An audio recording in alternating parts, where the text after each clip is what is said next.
And we're going. We've got Terra Kline. All right. It is Tuesday, and we are talking about social and emotional learning. Welcome to EdTech in the Bend. And first, I want to thank our big sponsor, our number one sponsor, South Bend Community School Corporations, for helping us out. Also, while people are joining us on Facebook and YouTube, we can just add a little banner and remind them to introduce themselves, tell us who you are and where you're watching from. And that'll be a lot of fun. We're going to make this as interactive as possible. And I know Tara will. She has to keep everybody's attention all the time, like she's married to Kyle. So I am now going to hand it over to Stephanie. So my name's Stephanie Modlin. I'm part of the EdTech in the Bend team. We're excited to welcome Terra Kline to talk about her project called Be the Light. As you listen to Terra, please don't forget to use hashtag ETITB20 on your social media. We also encourage you to check out, Terra, I don't know if you have a link to share for a slideshow or whatever, but I do. It's so in the later. It's in that very first slide. I have the bit.ly there. All right. So Terra, we'll turn it over to you, and we're looking forward to hearing from you today. Awesome. Thank you so much for having me.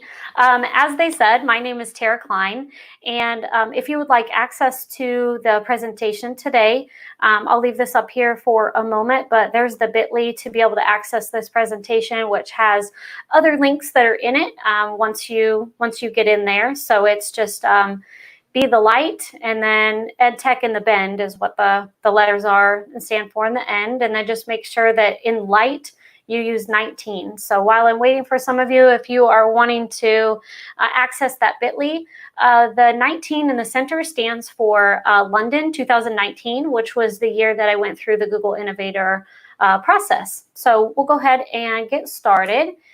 Like I said, my name is Terra Kline, and I'm an instructional designer at Purdue University. I just began this journey in February. You are more than welcome to follow me on Twitter. So at Mrs. T. Kline is my Twitter. And then I also have a Twitter account for my Be the Light specifically project. And so that is at, and then it's Be the Light, but the I and the G are replaced with the 1 and the 9. So that's something that you can do there. Pictured here on the side is my family. There's no way that I could do the things that I've done without the support of my family. So they are my absolute everything to me. So that's my family and my 3 children that are pictured there. Over the last year, I have worked on a Google Innovator project that I was very passionate about in order to complete the Google Innovator program. And to give you kind of a little bit of background, I did apply for Sydney 2019, and I did not get in. And I pretty much told myself at that point, I'm done. I'm not going to do this again. The disappointment is hard. It's difficult. It's a challenge. And I went to another conference where one of the keynote speakers was just talking about a goal that you wanted to do for yourself and just pushing yourself and to essentially fail forward and use that failure to push you in the future. So that's exactly what I did. Is I applied the second time around for London 2019. And I can definitely say it's been a life-changing experience. And what you do when you apply to be in the Google Innovator program is you basically create and carry out a transformative project. And it's based on a problem that you see in education. And so the problem that I see in education is that our youth are struggling with mental health issues now, absolutely more than ever. And so one of the things that I was really starting to look at had a lot to do with mental health, specifically of our youth and the suicide rate that was here in Indiana. I'm going to pause for just a second because it looks like some of you are having a little bit of trouble getting the link still. So I'm going to go ahead and post that here in the chat to be able to do that, if at all possible. Or here, I'll just pop back for just a second. There is the link again. So bit.ly, and then it's Be the Light, ETITB. Thank you, Seth. I appreciate that. So Seth has hooked us up in the chat there, putting that there. Thank you. And so this was one of the things that I really started looking into some of the statistics. And so according to NAMI, which is the National Alliance of Mental Illness, 17% of high school students have seriously considered suicide. 50% of children ages 8 to 15 experiencing a mental health condition don't receive treatment, and half of all lifetime cases of mental illness begin by the age of 14. And so this really was something that hit home for me. I have a daughter who is a 7-year-old. I have a son who is 10 and another daughter who's 13. And the fact that they could have potentially be in that 50% of children 8 to 15 that could experience a mental health condition, maybe not receive treatment and potentially have suicide ideation, that terrified me. Not to mention also your students and just the other former students that maybe I have definitely had in the past, for sure. And then thank you, Kyle. Keep in mind, capitalization matters in that link. I appreciate you. He's always looking out for me. So thank you, thank you. One of the other things that I really started looking into too is how do Hoosiers rank? And so this is according to the Indiana Youth Institute. In Indiana, suicide is the second leading cause of death for our youth ages 15 to 24. And it's the fourth leading cause of death for youth ages 5 to 14. And so there's a lot of reasons why this is the case, but one of the biggest things is insufficient mental health screening, poor access to mental health services, and then another thing too is resisting to seeking care. And so the suicide ideation and attempt rates are also found to be higher during the school year than in the summer. And I just think that these statistics are so incredibly sad. For that to be the second leading cause of death amongst our youth, I knew that I needed to do something. And so to further kind of look into the information for our Indiana Hoosiers, for our youth, 1 in 5 high school students in Indiana seriously considered attempting suicide in the past year. And we even saw a jump from 2005 to 2015, and not a jump that you want to see for sure. And Indiana ranks second out of 34 states in the percentage of students who made a suicide plan, and ranks third out of 37 states in the percentage of students who seriously considered attempting suicide. Once again, not a place that you want to be, not an area where you want to be ranking second in or third in. And so amongst our neighboring states, Indiana actually has the highest percentage of students who seriously considered attempting suicide and the highest percentage of students who made a suicide plan. And like I said, it was all of those things that made me realize I needed to do something. And so what I came up with, when you apply to the Google Innovator program, you apply with a problem in education. You don't come up with a solution. They always tell you, fall in love with the problem and the solution will come. And so I went to the Google Innovator program. It was very intense, 3 days. And while you're there, you're doing just a lot of just planning and figuring out what might be best for your project. And at the end of the 3 days, that was when I came up with a plan that I was going to come home and I was going to write a book. And I remember on that final day, sitting in the airport, getting ready to come home, thinking, oh my gosh, I just said that I was going to write a book. How on earth is this even going to happen? I work full time. I have 3 children. It's just a lot of things that really started factoring into that. But once again, fall in love with that problem and not necessarily the solution. And I was in love with that problem because I want this to get better. We're in such a time in our world where there's just so much hate and judgment. And I just want to get back to an area where we start to love one another and accept each other for truly who we are. And so my goal with this book was to help members of our community by compiling short stories from people all over the world who describe their journey through difficult times, what positive ways and resources that they were able to get through that difficult time, and what did they do to get through the challenge. And so the book is titled Be the Light. And, there's many people that struggle with addiction, anxiety, color, depression, grief, identity, race, religion, sexual orientation. And a lot of times we don't talk about these because we fear the judgment that might come or the repercussions that might come from talking about these. oftentimes we feel like we're alone. I know that I struggle with anxiety, and once I started being more open with that, I realized I wasn't alone, and I could gather a community of people around me that could kind of help you rally through those tough times. And so I wanted other people to start to see basically with this book that we are actually more alike than we are different. And I want to just make the world a better place by just bringing us all together, because we all just have so much that we could offer one another. And so in order to do that, though, you have to remove those barriers. And in order to remove those barriers, we have to start talking about some of these things. And these topics currently are taboo, and we need to make them so that they're not. And I just want us to be the light to one another. And the book actually is completed. I just finished it I guess 2 Thursdays ago. I launched it and released it to the world 2 Thursdays ago. And I'm very excited about the process. I have a paperback version and a Kindle version. I also have a website link that I have shared at the end of this presentation. I don't want money or resources to be a reason that somebody cannot get the help. So you actually can have access to the stories by going to the website too.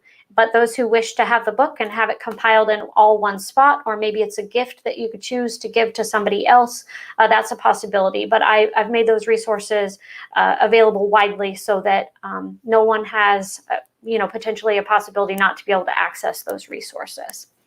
And so if you click on either one of those links, that will lead you to the paperback version or the Kindle version. And so basically, as I told you before, just talking about my goal is basically to help the members of our community. And my initial project was, it was going to be stories from Indiana. And then the interest, as I started sharing it on Twitter and on Facebook and Instagram, more people from around the world started saying, I want to share my story. I want to share my story. And for the longest time, I was sitting at probably 8 or 9 stories. And the goal I'd given myself was to compile 29 or 25 stories. And I was sitting at the end of May, and I thought, my gosh, I'm going to have 9 stories. And I just kind of put another plea out there on social media, and so many of these writers came through, and I have 25 stories to be able to share. I'm incredibly thankful for those who made the decision to write for me. This book would not be a possibility if it wasn't for you. I'm a firm believer that you cannot do anything alone. And so I'm just super appreciative for the vulnerability that these folks put out in order to share their story with the world. Very, very appreciative for sure.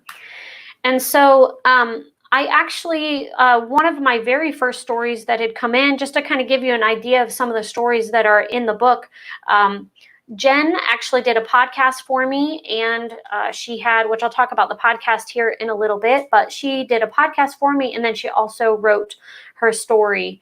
And Jen is a very close, dear friend of mine, and she lost her son, Brenton, at 6 months old in 2013. He passed away due to SIDS.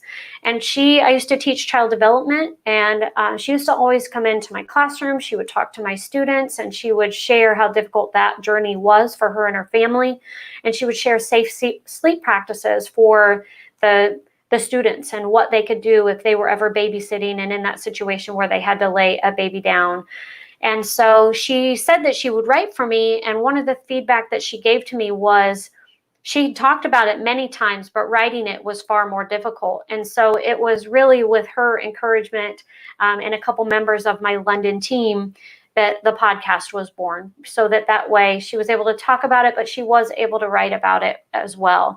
And so she shares her story, which is grief, the shadow that you learn to live with. So for anybody who's experienced grief in many different manners, she provides just a lot of ways how she got through that process, and then the additional process of every parent's worst nightmare, but losing a child.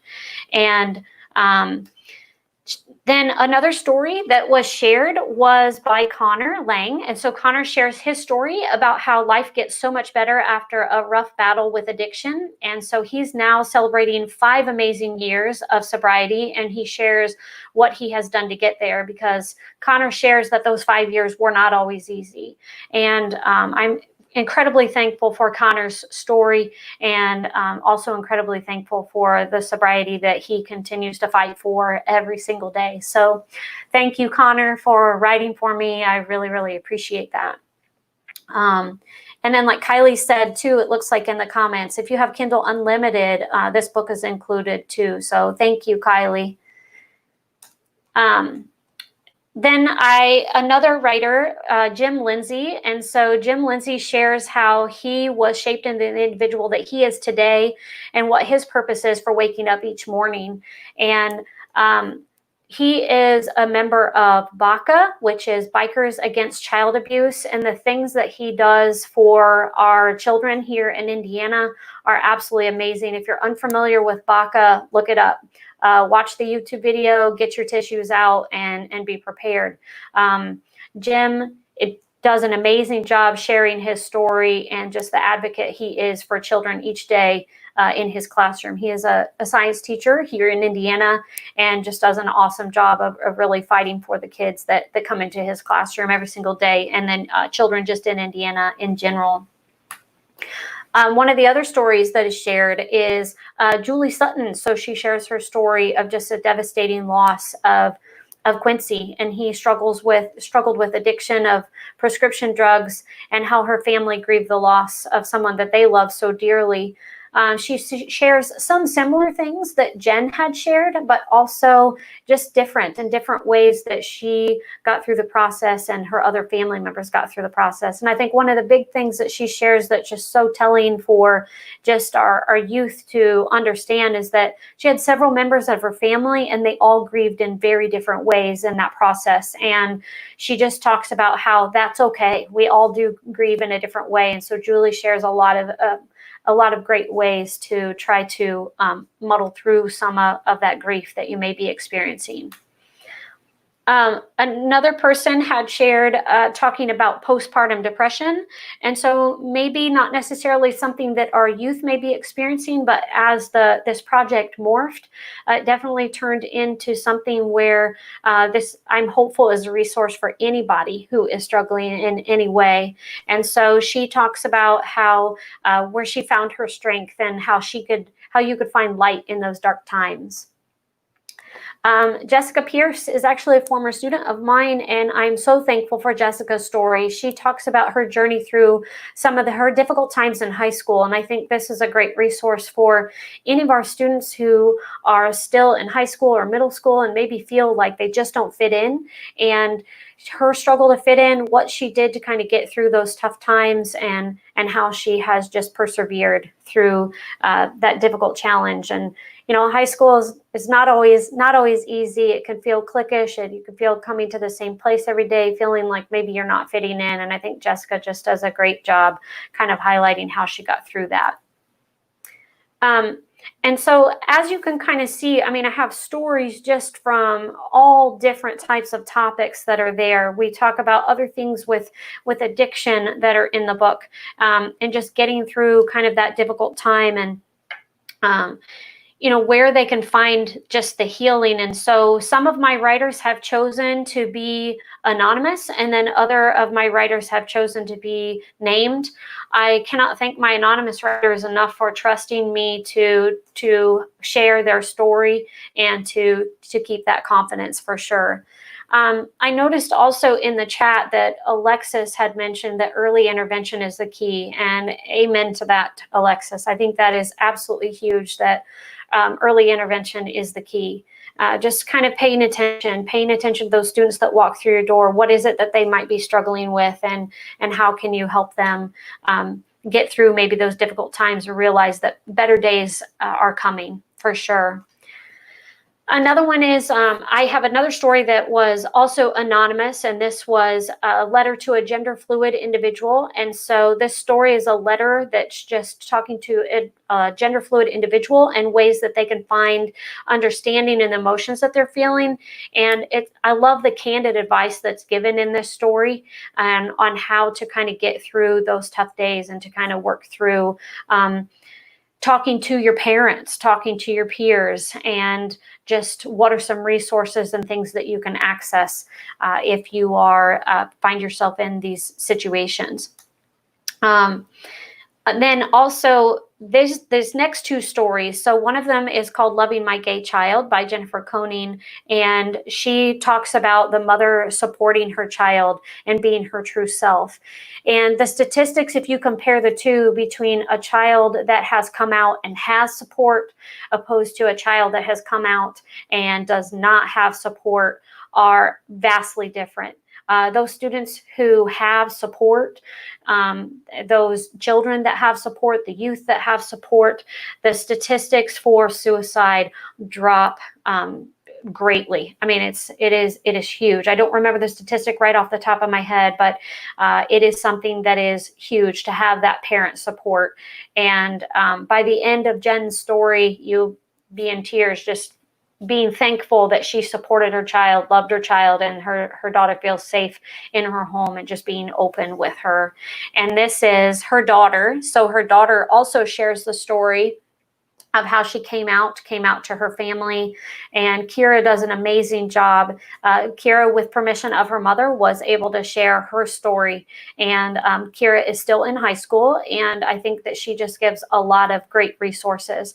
I know that Pride Lafayette, so I'm located in West Lafayette, Indiana, so Pride Lafayette has a youth group, and I know that Ashley Smith has helped huge with the youth group here in Lafayette and giving so many students a place to belong. So Ashley, thank you for providing that space and that safe space for those students to belong to. That's huge. So thank you, Ashley. So here's a big one. So Josh, he's my reason for the project. And so Josh is a transgender male, and he was a student that came to me as a freshman. I ended up having him in some sort of capacity all the way from freshman to when he graduated. And I will never forget the text that I received from him. And it was one night, it was over Christmas break, and he had said to me, you have always been like a school mom to me, and I plan to put this out here on social media, and I don't want you to find out any other way. He said, but I plan to begin my transition from female to male. You were always like a school mom to me, and I want you to know first. And if you no longer want anything to do with me, I completely understand. And that absolutely broke my heart, that he felt that him telling me that was going to make it so that I no longer wanted to have anything to do with him. And I immediately texted him back and I said, it's going to take a hell of a lot more than that to get rid of me. I said, you're kind of stuck with me, and, welcome, Josh, whatever I can help you to do in this transition, I'm there for you. And so I think, once again, it's about adults just being there, listening to the students and listening to what they have to say, for sure. And so Josh is the reason for my project, because when I started looking at the suicide statistics, our suicide statistics in Indiana are already harrowing. And then if you look at the suicide statistics for LGBTQ plus youth, they're even more harrowing. And the thought of losing Josh was devastating to me. And I realized I needed to do something. And so this project is for you, Josh, 100%. I felt like if I was going to be in a position where I was going to ask so many of my writers to be candid and be vulnerable with their stories, that I realized I needed to share mine too. And so I have had a very fortunate life, 100%, with support from my family, support from my friends in so many ways, but I do struggle with anxiety. And so for me, this was something that I share in my stories. Just, I never thought I'd be so happy to be grounded. And not in the sense that maybe we think of in high school when you get grounded, but as you read the story, you'll find out some just kind of some helpful ways that I share to ground yourself if you find yourself panicking, for sure. And so I just felt that it was important if I was going to ask them to share, that I needed to do the same thing. Once again, we have more stories too than a grief. And so Kim shares her story of losing her father, losing her brother at different stages in her life. And so Kim does an amazing job, just once again, very candidly talking about that raw emotion that she experienced with her grief and the loss of her father and her brother. Damien does an amazing job sharing the resilience that he has had to have to getting through the tough times in his life. And he just talks about the power of redemption and hard work. And he shares how high school was not easy for him and how some of the decisions that he made then shaped what have gone on now, and what it is that he's had to do to kind of overcome those challenges, and some things that he saw some friends and some peers make, that he hopes that by sharing this story that some of those choices could be avoided for some of our youth. And so Damien does a really great job of just talking about how, you know, if you have made mistakes, you can redeem yourself, and you can get better by learning from those. And so thank you for Damien for just very candidly telling your story. John is from the UK, and John shares and does an awesome job of talking about the fact that with mental health too.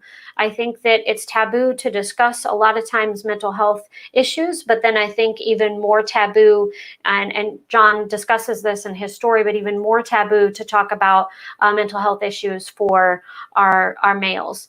And so he does a really great job of just telling you how to find peace and accept your condition, admit it, and then what kinds of things attribute to it. And he does an awesome job on Twitter too, sharing great resources. So if you have an opportunity, hop over and follow him. And it's just like this kind of describes here, the men plus tell equals health. That is his Twitter handle too. So you can look that up, and he shares a lot of great resources there too. Nadine, so some of you may be familiar with Nadine. She does a great job in the ed tech world, sharing so many awesome resources. She is crazy, crazy talented for sure.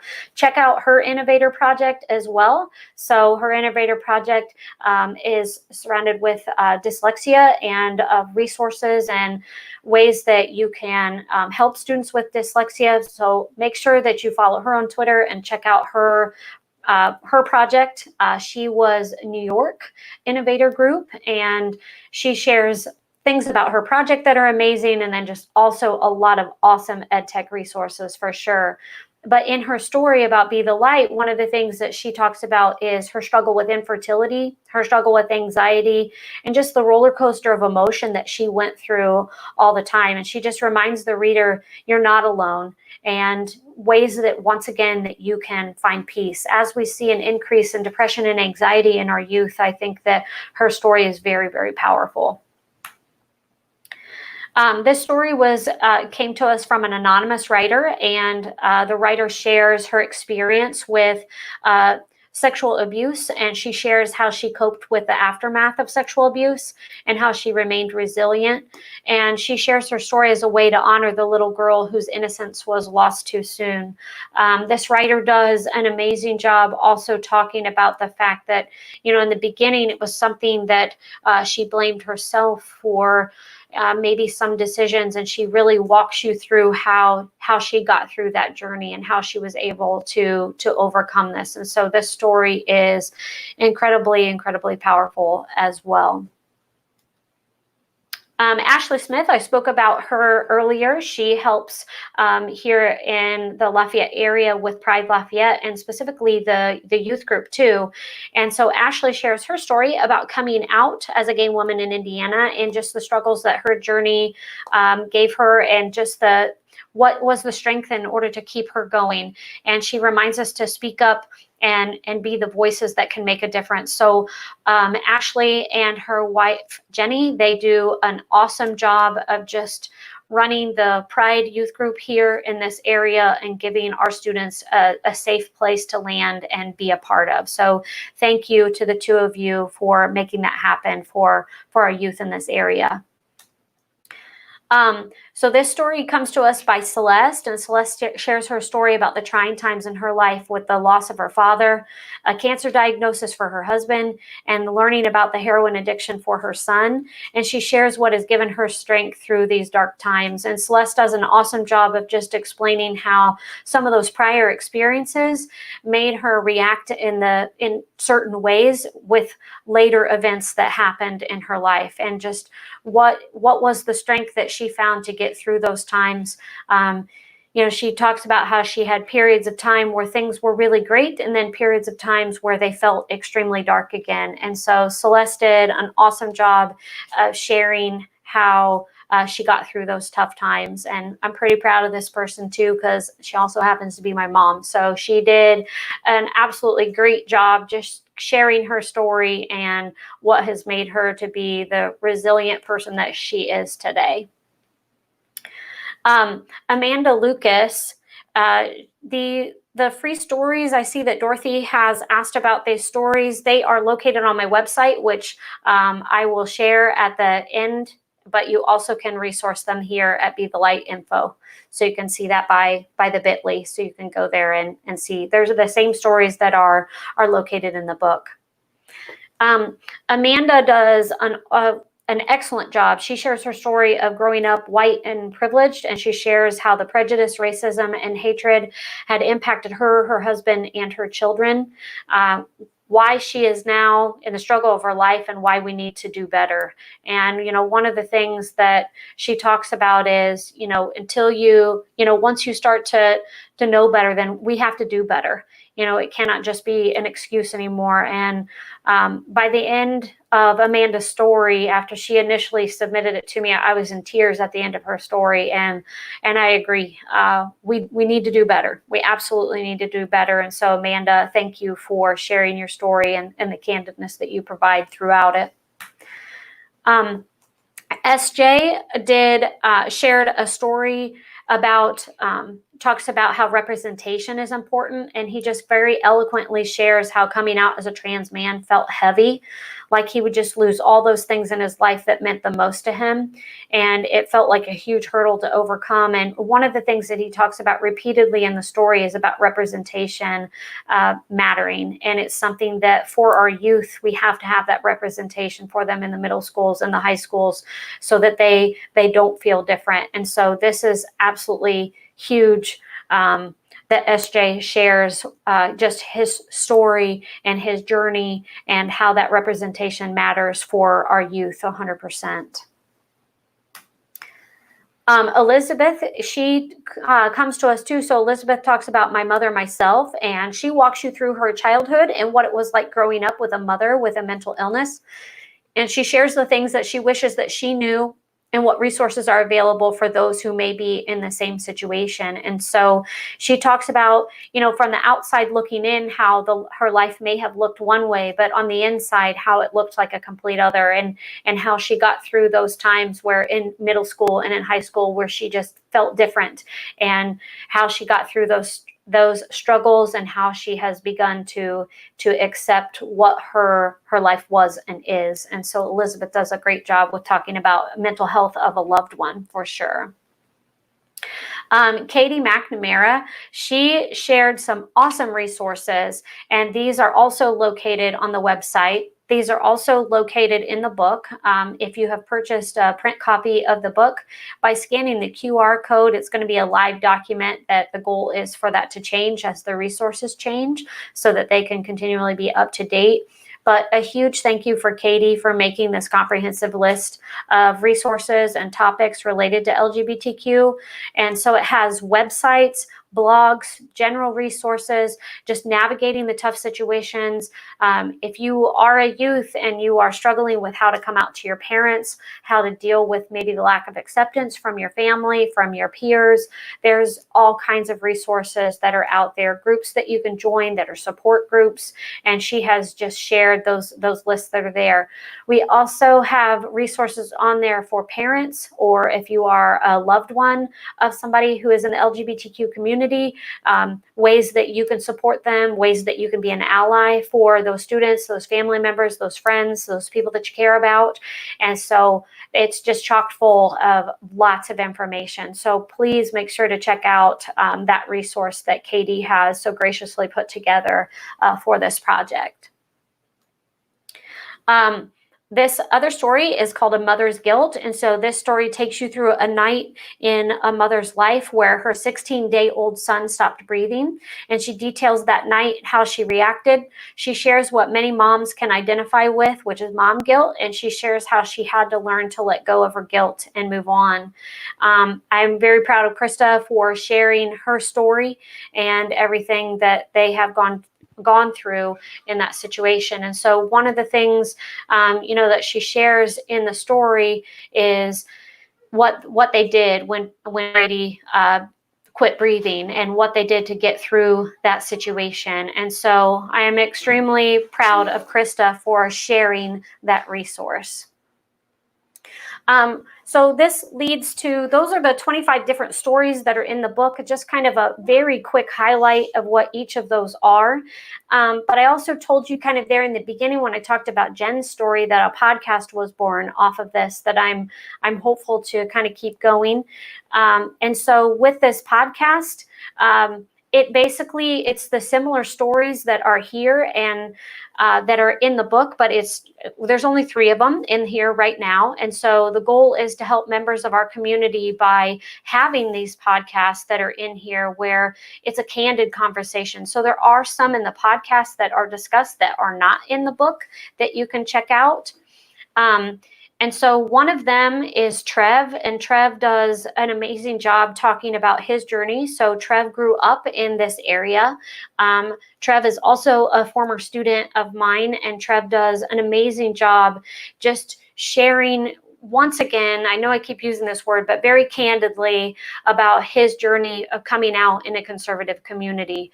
And so he talks about the 3 stages of coming out. So if you get a chance, take a listen to this. It's found on multiple different platforms that you, once again, can find the links to those on my website, but it's on Anchor for sure that you can go to, and you can find that.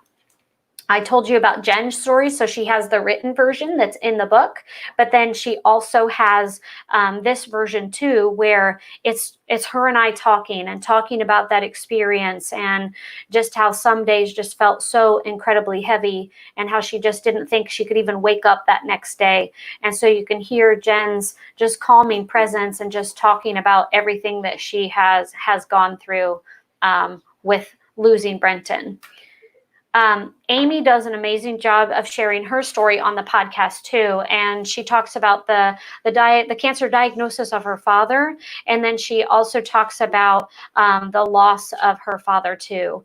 And so Amy does a great job of just highlighting in a verbal way just those different stages that she went through in terms of the diagnosis of her father, through the deep, dark illness of her father, all the way to the loss of her father.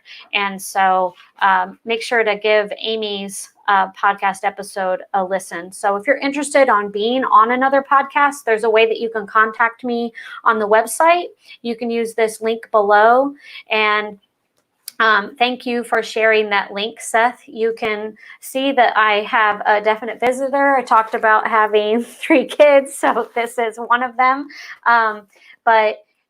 So this project, there's no way that I could have done this absolutely without the help of so many of these writers, so many of these people who just kind of believed in me throughout this process. And so I cannot thank all these people enough, the people on the podcast and the people who wrote for me. So if you would like to share your story, even though the book is complete in paperback manner, if you're wanting to share and have your story posted on social media, you're more than welcome to contact me and we can see if we can make that happen. Same with the podcast too.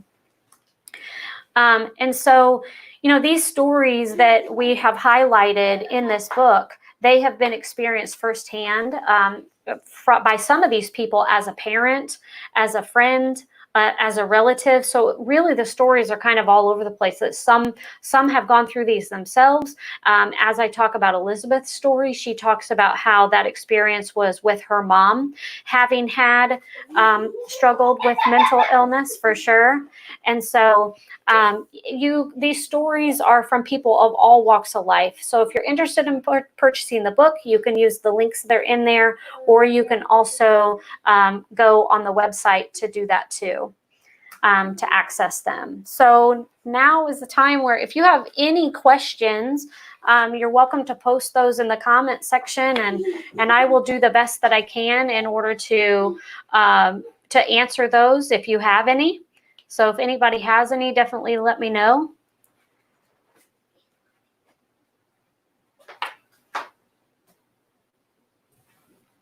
And I could kind of hang out for a second and see if there's any questions there. Yeah, it takes about a minute or so for the comment on the streaming to join our little StreamYard here. So Okay. thank you so much. This is great. And I also want to point out that people can get their professional growth points in the link that's scrolling at the bottom, usually in their description. And then also we have a Flipgrid going, so people can share what's going on there too. Let's check the comments. Anything rolling in? Thank you, Holly. All right, Deborah says, what is your website again? We can share that, but you can say it because you have it memorized. I don't. That's okay. I'll hop back to this slide.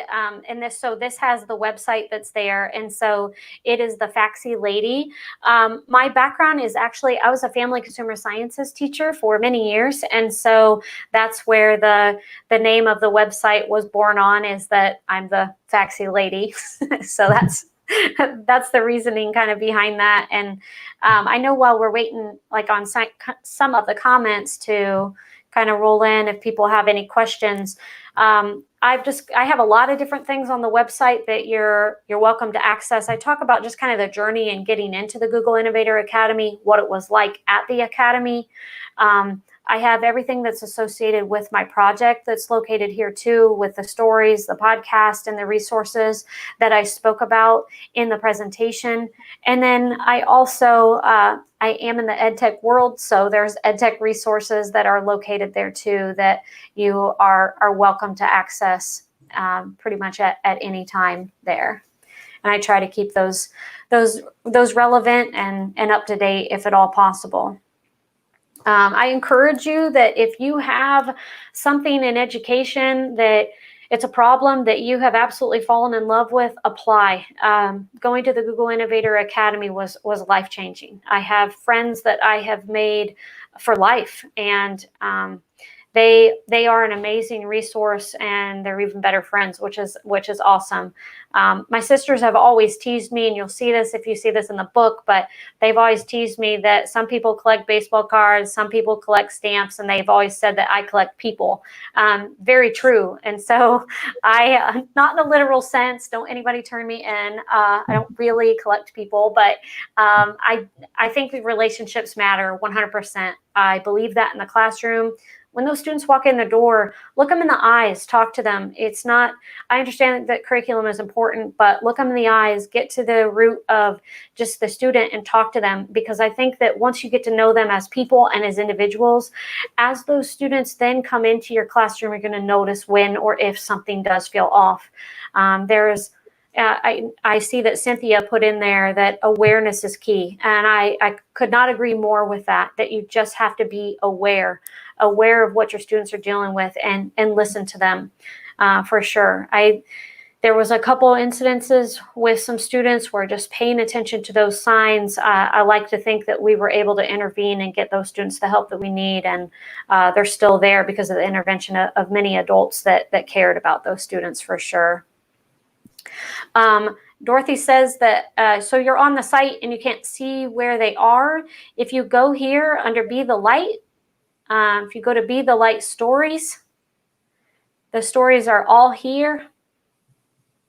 And you can click on the link right there to the side to be able to see each of these individual stories. And I saw that Alexis said back that thank you to the brave contributors of the book. And I couldn't agree more. I really started freaking out as this started happening that, oh my goodness, I'm going to have a pamphlet. This is not going to be a book. This is going to be a pamphlet or just like a a foldable of some sort. And, my writers really came through. And so, the interesting thing too, many of them came to me in the beginning and said, I can't write. I'm not a good writer, or my story is not good enough for the book. And I would always say back to them, I beg to differ. I think everybody's story is worth hearing, and everybody's story is worth sharing if you're willing to share it. And so, just huge thank you to those writers that just trusted me. So thank you for sure.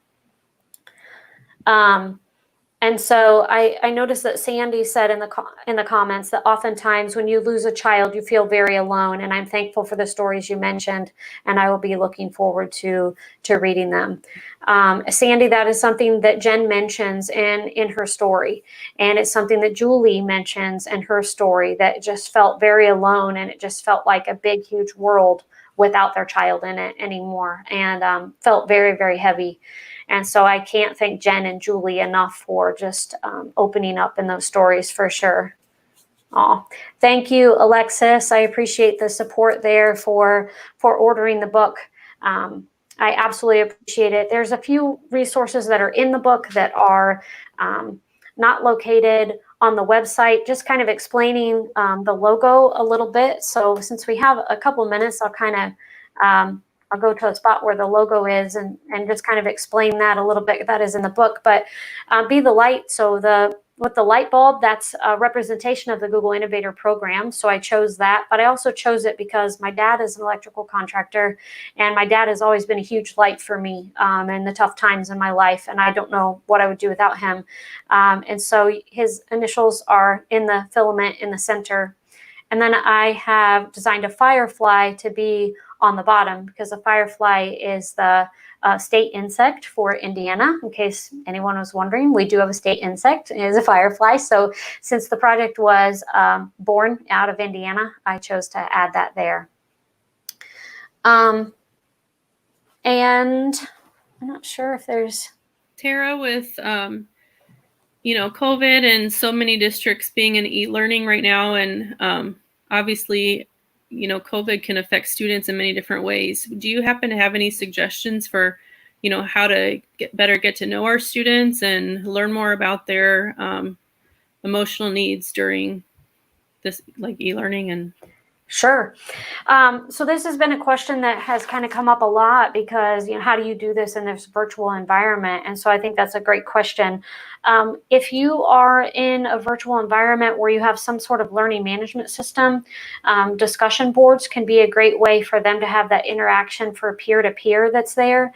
But also, if you have the capacity, I realize for some of us it may be very, very difficult if you have lots of students to do this.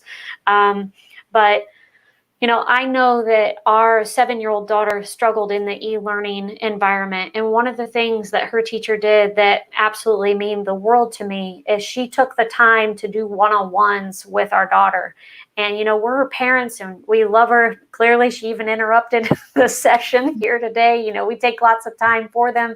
But, with her taking the time to do that, she was able to just check in, and it was amazing how Cody would do after that. She was just in a little better place, because as her parents, she's around us all the time, and it helped to just have that other person checking in.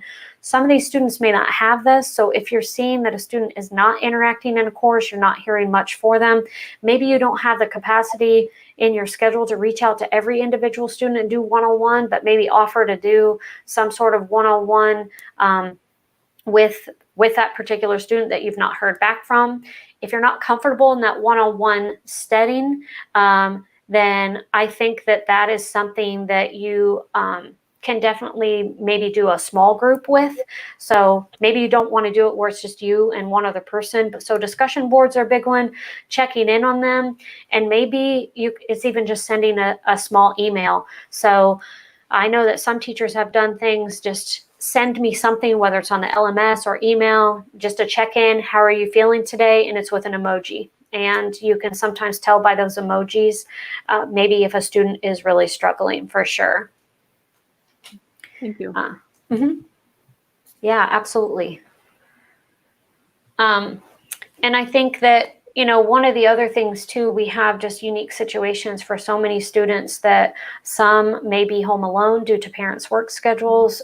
Some may be home with just older siblings. And so I think by communicating, you might be able to get a better feel what situation that the students are in for sure. And Dorothy, it looks like you found this stuff. That's awesome. I'm glad that you were able to do that. So that is great for sure. And endurance, one of the things I would say is just reach out to those that you care about and ask for help. And, one of the first things to do is just kind of admitting maybe that you're not okay, because sometimes that can be the toughest part for sure. So endurance, reach out, and there's lots of resources that are out there, and see if maybe there's a possibility that one of the stories here could help you in your current situation for sure. All right. Well, thank you so much, Tara. Thank you. To bring together our day theme was social and emotional learning. And we encourage everybody to go check out her book, her website. We will be sharing all of the links that Tara and all of our presenters share with us with emails at the end of the week. So make sure that you register at edtechinthebend.com so you can get all of those great resources and easy links to, all of our great presenters. Yeah, thank you so much for presenting today. Thank you very much for having me. I appreciate it. All right. Everybody have a great rest of the day, and we'll see you back tomorrow. And actually, Tara was talking about Nadine. We kick off tomorrow with Nadine. So a perfect segue. And then we've got other presenters going on, but we should also tell everybody that Tara's husband, Kyle, will be on Friday. So just remember, I'm the better of the two Klines. Just keep that in mind.